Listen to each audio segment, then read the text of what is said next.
theme for today that kept popping up. I wanted to change it and move on, but it just kept coming up. So, the word manifestation. What does that mean for you? For me, it's just creating what I'm holding closest to my heart. And that doesn't necessarily mean it's a wonderful, soft, loving, mushy, cushy kind of feeling. It's whatever I'm holding. So if I'm not feeling, that great about myself, then I'm manifesting things around me that support that, even if it's just mental, even if it's just, more of the same mentality. So it's simplistic, but that's kind of how it works for me.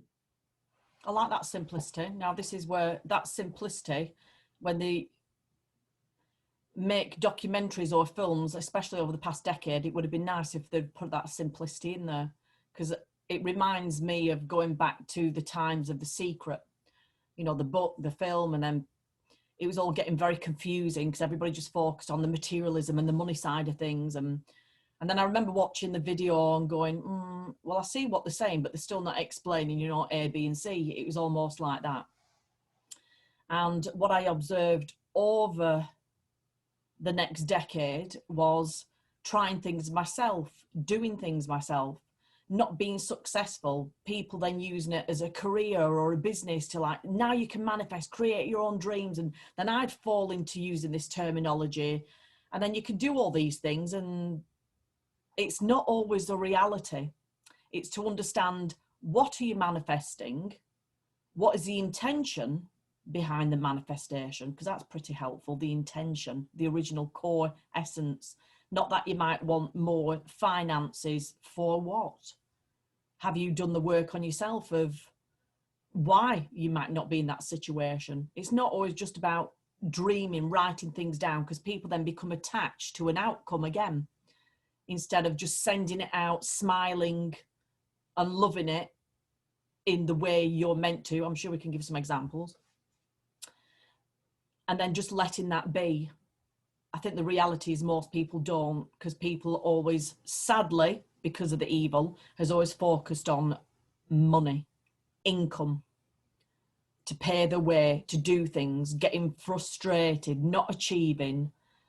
So I think manifestation, it does need to be reclaimed or reworded, because we can move fast through new phrases and terminology that I think sometimes you can go hook, line and sinker in that one, manifestation.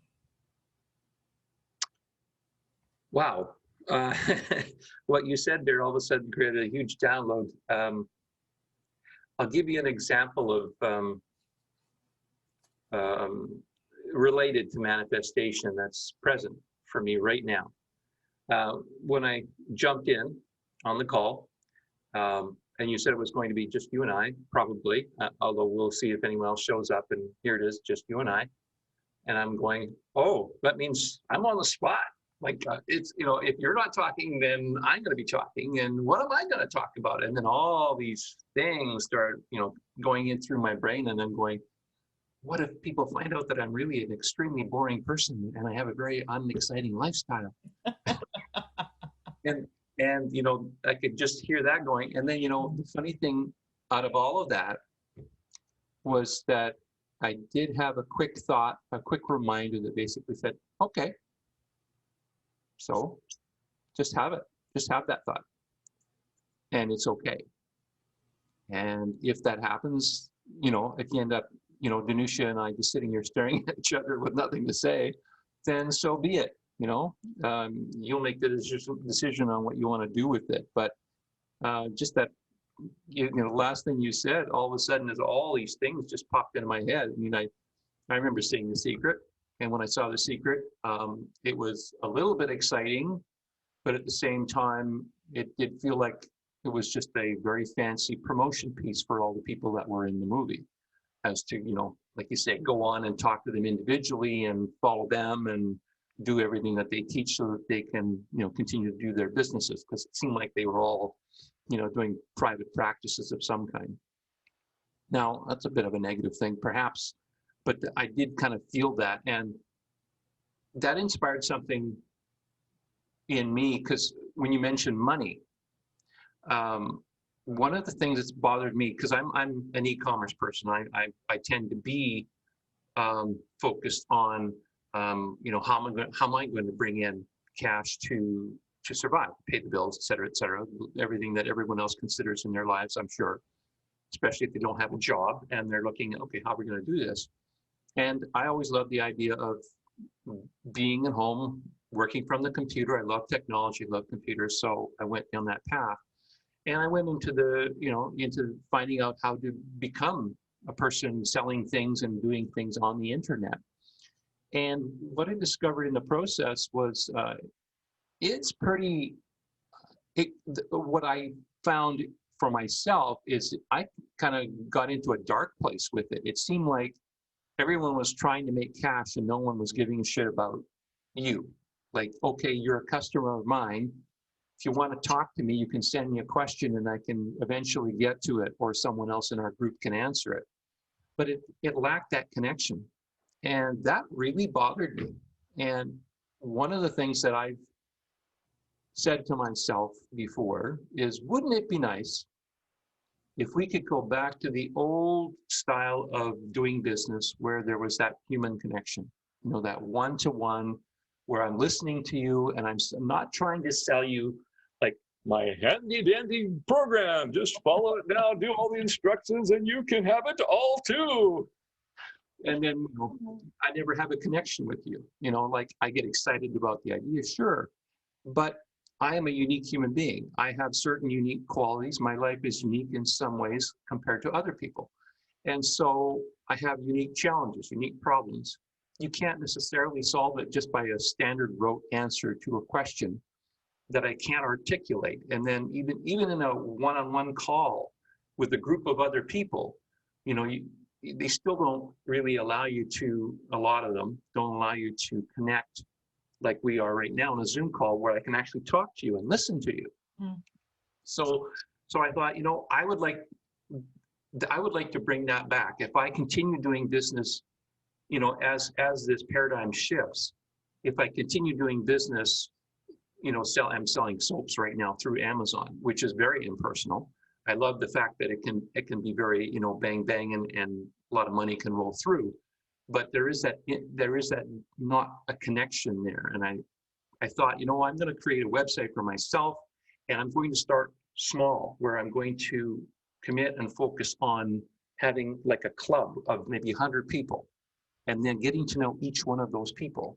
And as much as they want to, I mean, it's a two-way street, right? If someone just wants to order their product and don't care about getting to know me, that's totally fine. But if someone wants to sit and chat for a while about all the things that they use the product for, then that helps me, and it also helps them because they have an ear, someone to connect to. So yeah, just one little simple, statement. You just set me off on a whole bunch of, rabbit holes to go down, but it's there's a lot there. And even the money thing that you talked about, that's been a challenge for me, because I felt like I cannot live my life until I have my financial needs met. And I've always been chasing. And the funny thing is, I'm like the donkey trying to get that carrot on the stick that's just a little too far away. Can never quite get it. Well, this all folds in beautifully. You see, this is what the evil have wanted, and they've done a wonderful success. And the way we use a few things there for me when you're talking as well, lots of words we use, a terminology of expression creates our true belief. So words like we're chasing something, or people say you chase your dreams. Well, think about that. If you're chasing something, it's running away from you. It's that simple. And you're always in a constant chase. You're never getting it. Yeah. It's always a future thing to have someday out there. It's never now. That's right. It basically doesn't exist because you're chasing it. Yeah. So that's so interesting. And that's what I loved about, The Secret naturally had a lot of wonders in there. But I don't think it was directly detailed enough for people's minds at the time. And what I have learned over all these years of what it's done is forcing any tangible business like mine, you know, holistic healing, to be one-to-one, hands-on. Naturally, anything alternative, the kicking out, you know, it's a force, it's everything else, which has been very challenging, but that's why they did it, even though they use it all. But what I observed is the more I kept falling into the trap of getting online, getting my LinkedIn account, my Twitter account, getting every bloody piece of media that apparently for my business, you get lost. You're lost in it, because then you've got to keep up with the accounts doing different things. Then you're trying to get business through it. It's just, literally, you are in a trap and you can't get out. The amount of people, and I'm sure there is a percentage of people out there who made it, but everybody I was in connection with or an awareness to, no, the image made they were, you know, they'd made it, whether they wore the suits or, you know, they got the lipstick on and the great smile of how you can create, you know, that change in your life. And then what I would see, not just energetically, but I'd even see months later, they're struggling for business. Why are they not making it? They seem to have it. So that really got me seeing, me feeling bad about myself, like, God, everybody seems to be making it. And then I'm trying to do more Facebook ads. I'm trying to do this, knowing that you're falling into a trap after a trap after a trap. You're giving them all your money. You don't know where the hell they're advertising it, even if they are advertising it. And you're just entrapped in apparently manifesting your business. And now, as we see, they've got us trapped in our homes.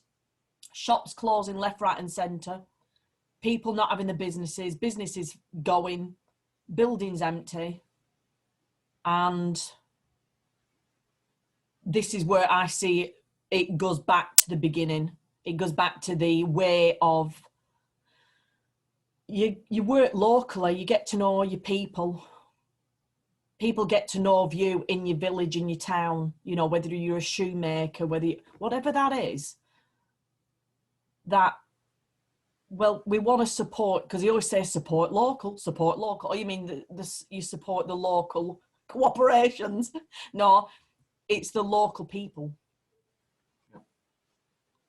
And to find them again. And to me, that is going to be beautiful. Then people realize through this facade of manifestation, what does it mean? Coming back to the simplicity of, I'm creating right now. And if I can create with joy, I've made a suggestion to a lady, because I had a vision earlier. So I had a vision and I made that suggestion. Everything lit up. Her skin started to suddenly glow. Her eyes shone bright. And I could see this curiosity in her head, like, oh, that I'm a bit nervous. But then we forget that nervous and fear is so on the borderline of excitement as well. There's like a gap in between. And because we're not used to maybe having, because of what they have done to us in our generations, that the excitement can be lost in the trap of fear or doubt. Or, oh, I'm scared. No, you're not. You're bloody excited. It's unknown and it's all right. You'll get through it. Like if you look back at the past 50 years, you got through it. You'll get through it again and again, but this time exciting. That you can give something to yourself and think that way. And to me, that is manifestation. So I've been given a vision for a variety of visions for years of what I'll be doing. I still ultimately, if I don't do any of them, I'm not bothered.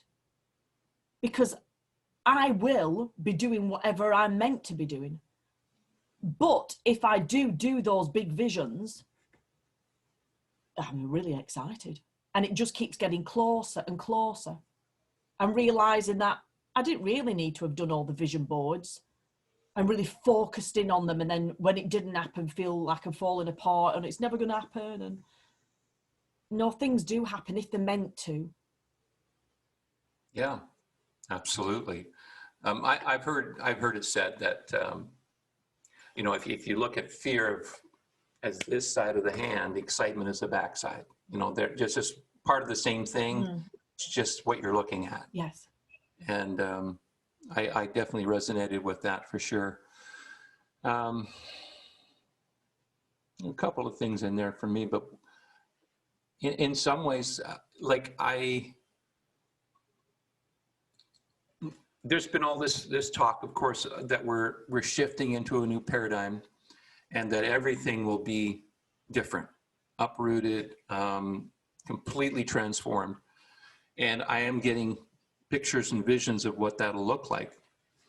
And there is a part of me that is still afraid of that, speaking of fear and excitement, because I have been used to chasing that dollar bill, like, I got to get there. I got to get the money, like, come on, I get, and it's not, and it's always, like I said earlier, it's always just a little beyond reach, right? So now you take that whole carrot away and you put a whole,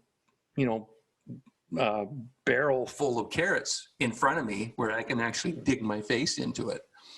Then I'm going, okay, well, which carrots do I want? Because I can't possibly eat them all, so what is next for me? And I think the fearful part is that because I don't know, it's like I get scared of that. It's like, I don't know what to do. I have to relearn. I have to reopen myself. And it's funny that you mentioned the fear and excitement, and I'm even getting my own answer the moment I'm sharing this. Is like sort of like, okay, I'm looking at the fear right now. So, all right, if I don't know what it is, but if I go in with an open heart and just say, okay, the fear is there. Thank you very much. But this is going to be exciting because I get to learn something new about myself. And it's a discovery time. And that can be very exciting. It is. And I love when you're saying about the carrot, because we know the carrot's about the gold, the carrot gold. And then the analogy of the donkey and the carrot, it's like almost like because people put the donkey as being the ass, being like dumb and stupid, like we're the dumb and stupid ones chasing this piece of carrot. So I'm saying to you, get rid of the carrots. Literally, I just see bounce on it. Imagine bouncing on a trampoline, and the notes just keep flying everywhere. There's just so much, and it's like, this is so exciting. This is so exciting. And I couldn't help but smirk at this, but if I'm not mistaken, in U.S. politics, the Democrats are represented by donkeys, and the Republicans are represented by elephants. So if you're saying get rid of the donkey, which is what a lot of the political world is saying, the Democrats are dead. If Trump gets back in, Democrats are dead. That party's going away. So it just seemed interesting that you would say that, throw out the donkey and to me, the elephant is a gentle giant, loving and curious and playful and gentle, even though it's massive, and that was a cool picture that you created, for me. So thank you. Oh, you're well. Well, this is the beauty about these conversations and connections, and I do see great change.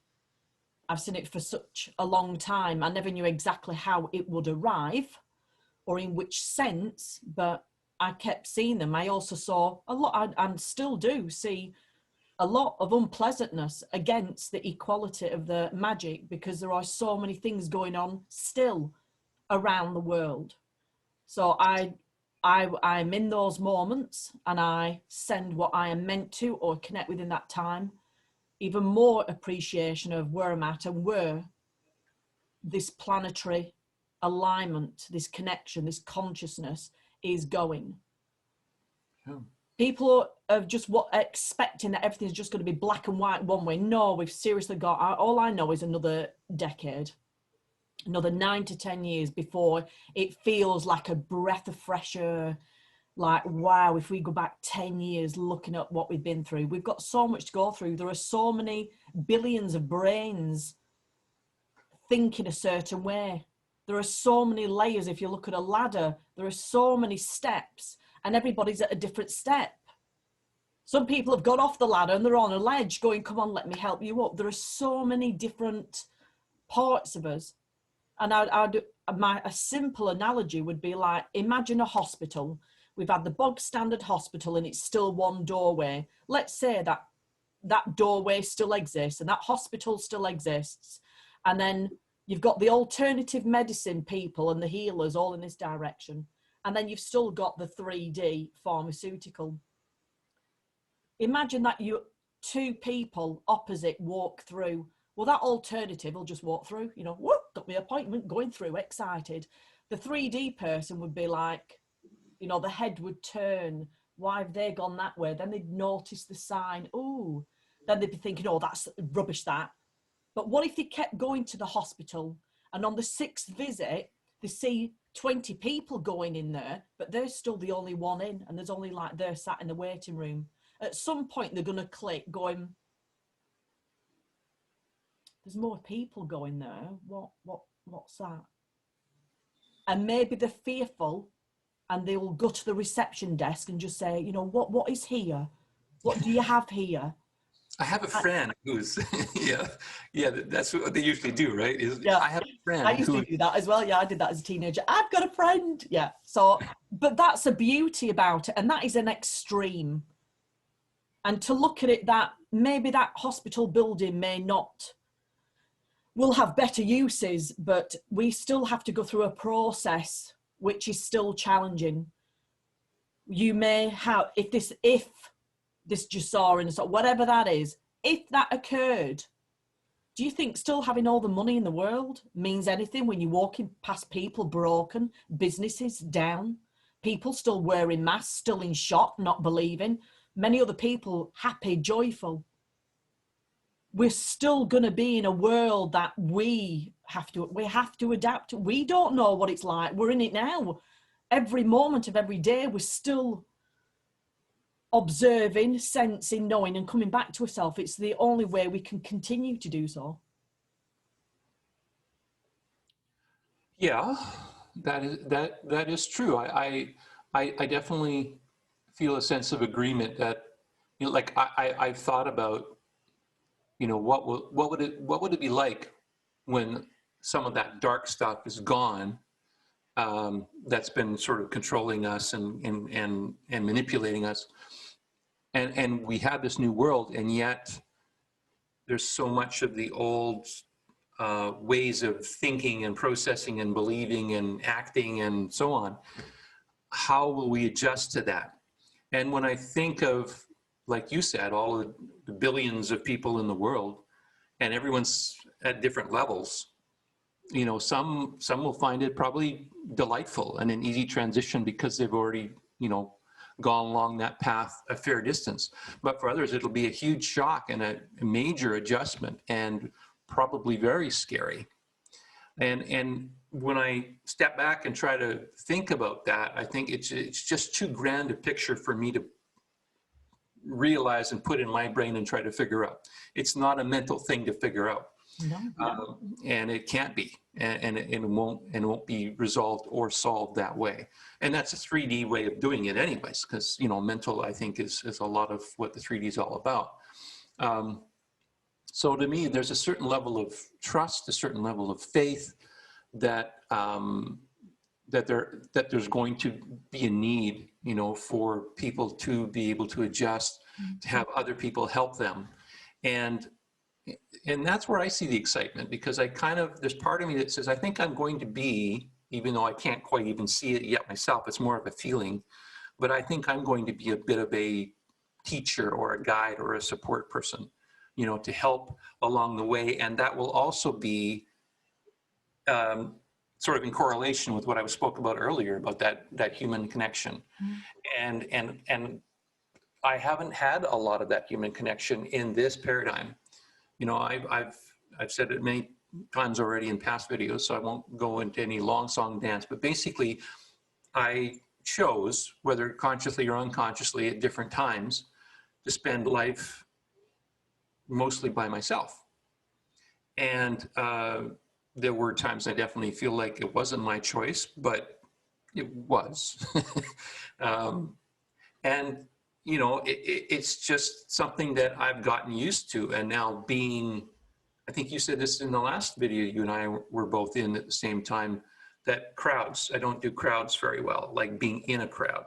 I can be in front of a crowd, but being in a crowd, not so much. And, but one-on-one, oh yeah, I love that.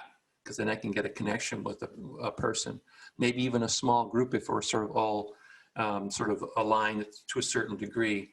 But put me in a big crowd and I feel uncomfortable. I feel like, needles and prickles and things like that. So not as much fun. Well, this is a beauty about our existence, because even walking down a street, we both could be walking down the same street and have different perceptions. Mm-hmm. And what we see or what we sense or what we feel. And I think that's why we get lost in, again, it is media saying what is happening, but you might be on your street going, it ain't happening here. And that's what media's done. It's sucked us into this media that all we know is media. And when you come out of the media, which I really love doing, literally just turn it off, I don't care. Not speaking, I'm going to rephrase that, because that's a phrase that I'm rewiring. Because when I say I don't care, it means I do care. I'm saying I have no interest. I'm no interest in that right now.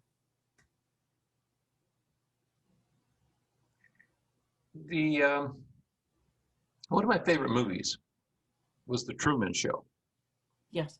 And I could definitely relate with Truman, as I think many of the viewers probably who saw that movie did. And it popped into my head again this morning. And I was thinking about the best friend. Like one of the things that's been rolling around a lot in my mind is that I haven't done anything for anyone else during this last year, in this period of adjustment and change. And there's so many opinions and beliefs and very strong polarities as well. And I am more so a gentle soul. So part of me doesn't feel like I could be one to bully someone into thinking a different way than what they're thinking. But it also breaks my heart when I, see things like people just being excited to get vaccines, for example. And so the Truman Show, I was starting to think about the media and sort of if I was brought up to believe that, like I'm in Canada, so like the CBC is sort of like the media god here. And so for me, if I fell into that, I would think that, oh, well, CBC, I've been listening since I was, a teenager or for a very, very long time. So the CBC is my friend. They are there to always inform me and let me know what's going on in my own country. And then a question came up in my mind and my thoughts, and I said, well, what if somehow that best friend, that media person, was somehow subverted without you really knowing it? And even though they still had the facade of being the same person, that they had somehow changed. And then I thought of the movie as well, and I thought of the Truman Show, and then I thought anytime Truman was trying to break out of the little world that he was in, his best friend would always, try to reel him back in. And so I sort of thought that I kind of equated the media to, the best friend in the Truman Show. Mm. And at some point, Truman said, I'm not interested in that anymore. I want to see what's outside that door, because I've never been outside that door before. And that can be exciting and terrifying all at the same time, as we spoke of earlier. But some people don't want to recognize that maybe their best friend doesn't have their best intentions at heart. Yes, it's returning to that. I think the word people use a lot is a narcissist, when it doesn't mean that they're doing it. Maybe they are doing something consciously, but maybe they're so doing things their way in their beliefs unconsciously to suit their life. And when you meet or you connect, you can get entrapped for all, I can't say wrong reasons, but for the reasons that you believed in as well at that time. When people might say famously, but I fell in love, or I thought I was in love. Well, that was obviously what your perception of love was then. Because love, it's just too big a word. It's too, what does it love actually mean? Nobody knows because it's a personal opinion. Nobody knows. And yet We're all searching for it and we all want it. But it's how we go about getting it and how we go about receiving it. and what we put on top of it, and what we attach to it. Oh, I find that word really hard for me to say. I admire, I admire Randy, for example, because he says it seems freely now, like I love you, and it just rolls off, and the joy is there and the happiness is there, and I love that. But for me, it's still, something, it's almost like a jacket or something I just put on. It just doesn't quite fit. It's not broken in yet, it doesn't quite. And then I keep saying, oh, I'll put the jacket back in the closet and I'll try it on again a little later. And then 6 months go down the road, and then I haven't tried it on and I haven't broken it in. And so I'll get rid of it. Yeah. Get rid of it. Sell it, give it to charity. Yeah. See somebody homeless on the street, want my jacket? Because you could even have a vision of looking inside the jacket. What is prickling? Is there some material in that jacket that's prickling me? And then that might start another analogy going on, or another emotion. Because love, wow, we could talk for hours on this one. Yes, it's I said it the other day, and I said it to Randy the other day because he was a bit taken aback when I said it, but then when I'd said it, it was more clear. But it certainly is a big subject matter. That the biggest addiction, I believe, on this planet, and it certainly needs enhancing, because I'm only going to say it now and we're going to end it because then it can give people thought. I believe when people say the word addiction, or you're addicted to this, you're addicted to that, whatever that is, I'll say the biggest addiction is love. Because we all have come here to find it. And we all want to give it, and we all want to feel it. So it's a give and a take. But it's at what point do you give too much, receive too much? It could fall in any direction on what the word love means to you. So in all of my life, that makes complete sense to me. And I do believe the word addiction has been abused, misused, misunderstood, misinformed. And they put it in certain categories. So I'm going to end it there because it is a very, very deep subject. But that is another day. Absolutely. Yeah. Thank you. If you decide to make that a subject, let me know. I'd be interested in being a part of that conversation, because both words carry a lot of weight with me: addiction and love. Well, hopefully we do that on Sunday. That's if I'm not into, because I usually leave it till I'm intuitively, I get guided more than, or I'm forcing myself to go, you're talking about this subject. So yes, it's yeah. Thank you. It's been a beautiful conversation. And we're matching attire as well. Look, you've got an orange cushion in the background. I've got orange on. Sorry, yeah. I like flow of colours. Beautiful. Thank you. Thank you, Danushia. Big virtual hug as well. Thank you. Until next time. Bye-bye.